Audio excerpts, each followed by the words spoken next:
Iniciamos hoy otro programa más del programa PAC Plus dentro de los seminarios prácticos y estamos explicando pues, los procedimientos más habituales en los ecoregímenes de la PAC.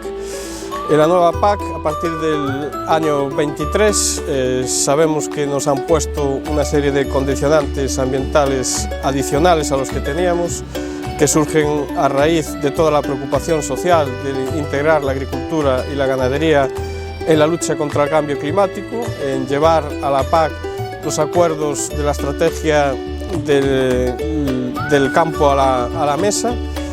Ahí se han introducido una serie de objetivos muy ambiciosos en lo que tiene que ver con la gestión de la producción agraria. Se nos han puesto objetivos en la reducción de emisiones de gases de efecto invernadero, aunque la agricultura no es ni mucho menos el sector que más contribuye a este aspecto.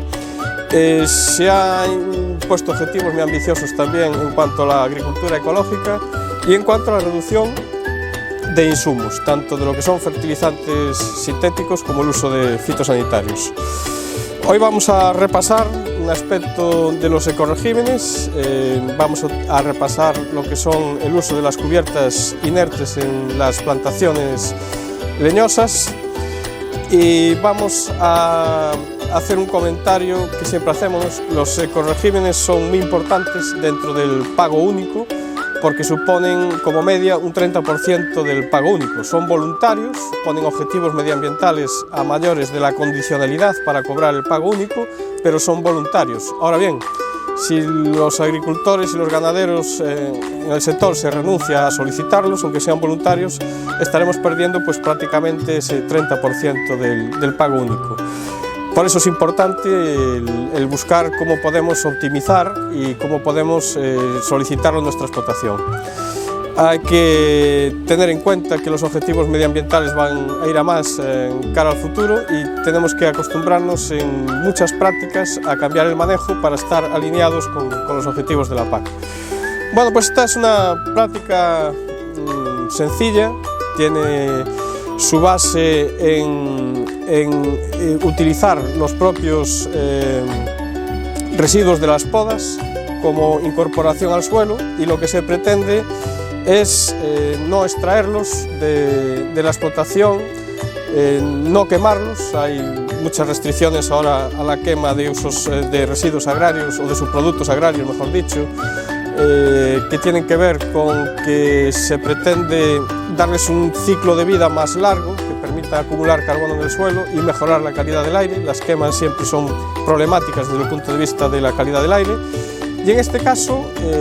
si queremos solicitar este ecorégimen, tenemos que tener claro que tenemos que tener un 40% de la superficie del suelo libre de la fracción de cabida cubierta. Hablaríamos con nuestro asesor e incorporaríamos este año pues, esta práctica. Consiste básicamente en acordonar los restos de podas en calles y triturarlos. Esa trituración es superficial, no se contempla la remoción del perfil del suelo. La maquinaria que podemos utilizar es diversa, podemos utilizar tanto desbrozadoras de cadenas como de martillos o, dependiendo del cultivo, incluso chipeadoras, y la filosofía es que quede sobre el terreno triturado. De esta manera, a lo largo del tiempo vamos a conseguir que la materia orgánica se descomponga, se vaya transformando en humus y se vaya incorporando al perfil del suelo desde la superficie. De esta manera aumentamos el ciclo de permanencia del carbono que está en los residuos y tenemos una serie de beneficios sobre el suelo. Estos beneficios, en primer lugar, van a ser de mejora de la capacidad de campo. Todo lo que es la humificación, la formación de humus, nos va a permitir que cambie el agregado de los compuestos minerales del suelo, de las arcillas, de las arenas, de forma que tenga una estructura en profundidad más grumosa, más aireada y que aumente la capacidad de campo, es decir, la cantidad de agua que podemos retener, de agua efectiva de la precipitación que podemos retener en el suelo, lo cual es muy útil especialmente de cara al verano y a los periodos más secos. También mejoramos la fertilidad porque los compuestos húmicos retienen los nutrientes, el NPK y los micronutrientes, evitando el lavado. Se mejora también el pH, tiene un cierto efecto tampón Todo esto son ventajas. En cuanto a las cuantías por hectárea, las primeras 15 hectáreas de la superficie se cobrarían al 100%, después hay una serie de disminución por tramos que hay que consultar en cada comunidad autónoma, en cada convocatoria, y están también clasificados por pendientes. En este caso sería pendiente llana, porque la clasificación de pendiente llana, estamos por debajo claramente del 5%, habría otro tramo de pendiente del 5 al 10%, y luego ya un tramo superior donde se incrementa el importe por hectárea en pendientes mayores del 10% o en bancales. Aquí no es el caso de bancal, pero sabemos que en nuestro país hay muchos cultivos leñosos que sí lo utilizan, incluso dentro de este mismo cultivo en la viña, en las laderas, de pendiente acusada. Hablamos, por tanto, según las convocatorias, de unas cuantías de 51 a 67 euros por hectárea en las zonas llanas, que se incrementa a 113, 107 en las de pendiente entre el 5 y el 10, y ya a partir del 10% o en bancales podemos llegar a 165 euros por hectárea. Hay que tener en cuenta que estas cantidades son indemnizatorias, intentan compensar el sobrecoste del trabajo, pero no son incentivadoras. Por eso muchas veces no cubren la totalidad de los trabajos, pero sí son interesantes en tanto en cuanto tenemos que hacer las labores exactamente igual de gestión de los subproductos de la poda, y en ciertas circunstancias se pueden adaptar muy bien y producir una mejora muy clara sobre el perfil del suelo en distintos cultivos. En España tenemos miles y miles de hectáreas, hay unos 300 millones de euros consignados a lo largo del periodo de programación para esta práctica, que podrían utilizar este procedimiento, no solo en la viña como estamos hoy, también en cultivos de olivo, en cultivos de fruticultura, donde muchas veces se está arando como forma de controlar la vegetación adventicia o de preparar el terreno para las labores de recolección. Y es un sistema tradicional que ha venido funcionando muy bien, pero tiene un inconveniente, que es el tema de la oxidación de la materia orgánica. Reduce mucho el contenido de la materia orgánica, y esos objetivos de tener materia orgánica en el perfil que nos está introduciendo la PAC se pueden conseguir bastante bien con el uso de esta técnica. Recordar que en la solicitud del pago único se puede hacer a nivel de recinto, no es necesario meter toda la explotación dentro de un mismo ecorégimen. Podemos poner a nivel de recinto del SIPAC, seleccionar las zonas donde queremos utilizar un otro sistema. Aquí también se podría utilizar, por ejemplo, pues la cubierta vegetal permanente en una zona, y en otra que nos interesara una gestión distinta del suelo, utilizar los residuos de poda. Bueno, yo creo que con esta pequeña introducción queda claro cuáles son las ventajas, cuáles son las cuantías y cómo funciona pues, la cubierta permanente inerte dentro de los cultivos leñosos. Animar a todos los agricultores que nos estén viendo a que hagan un uso optimizado de los ecoregímenes en su solicitud de la PAC, que van a mejorar el perfil ambiental de la explotación y van a optimizar pues, la posibilidad de solicitar los fondos completos a los que tengan derecho.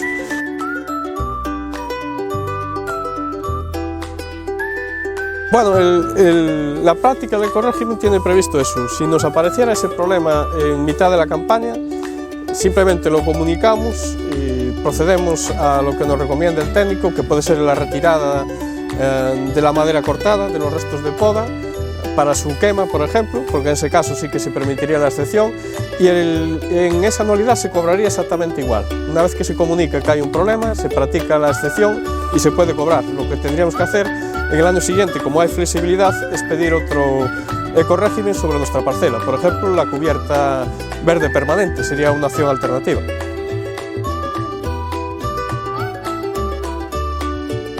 En principio, este ecorégimen no contempla la aplicación de herbicidas ni de fitosanitarios, salvo que, como en el caso anterior, hubiera algún problema de tipo sanitario en ese cultivo, que hubiera alguna hierba huésped, algún parásito de alguna enfermedad o de alguna plaga. En ese caso sí no se permitirían, como excepción, aplicar un fitocida o aplicar un producto fitosanitario específico, pero tendría que ser comunicado y contemplado como una excepción. La práctica general, en principio, excluye esa posibilidad.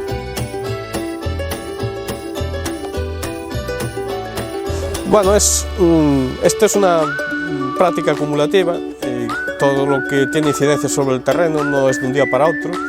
En cuanto repitamos y seamos insistentes en utilizar esta técnica,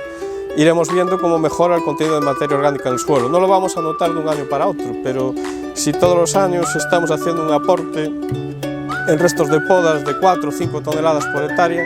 podemos pensar que más o menos una media tonelada de humus iremos acumulando anualmente. Eso será acumulando en el suelo hasta que el proceso de mineralización del humus sea equivalente a las entradas que tenemos ese año de nuevo aporte de materia orgánica. Entonces las salidas por mineralización, cuando se complementen con las entradas de restos de poda, en ese momento tendremos ya la cantidad tope de humus en nuestro perfil de suelo, compatible con el perfil que tengamos y con las condiciones climáticas, pero habremos mejorado mucho sobre todo la capacidad de campo, incluso la biodiversidad del suelo y la aireación, con lo cual pues estaremos mejorando indirectamente también la sanidad del cultivo y mejorando las posibilidades de que tengamos menos problemas fitosanitarios y menos problema también de encharcamiento. Y en las zonas de la España más seca estaremos mejorando, sobre todo, lo comentábamos antes también, la capacidad de campo del suelo, es decir, la capacidad de retener más litros por volumen de suelo, lo cual es muy útil, sobre todo a lo largo del periodo seco, para que las plantas sufran, aún teniendo la misma cantidad de precipitación, a lo largo del periodo de crecimiento sufran menos estrés hídrico. Y eso es una gran ventaja, sobre todo en la España seca y sobre todo con estos eventos de sequía cada vez más erráticos y más intensos que estamos teniendo. En esas zonas, una de las mejores utilidades que le podemos dar precisamente a los restos de poda es utilizarlo en la mejora de la calidad del suelo y en la mejora de la regulación del ciclo hídrico y en disminuir el estrés hídrico de las plantas. En esas zonas, quizá no tanto en Galicia, pero en la España mediterránea y en la España más seca, indudablemente todo lo que se puede hacer en el suelo para acumular agua en el suelo en el momento que haya la precipitación y que la parte de escorrentía se reduzca y permitamos almacenar más agua en el suelo, todo eso es positivo. Y una forma de conseguirlo es mejorando la calidad del suelo y una forma de hacerlo es utilizando los restos orgánicos y la potencia que nos da la humidificación. Y muchas gracias a este programa de la PAC Plus de la Unión Europea que nos permite financiar estas actividades y poder divulgar lo que son los objetivos de la nueva PAC entre un grupo mayor de agricultores y ganaderos. Hasta otro programa.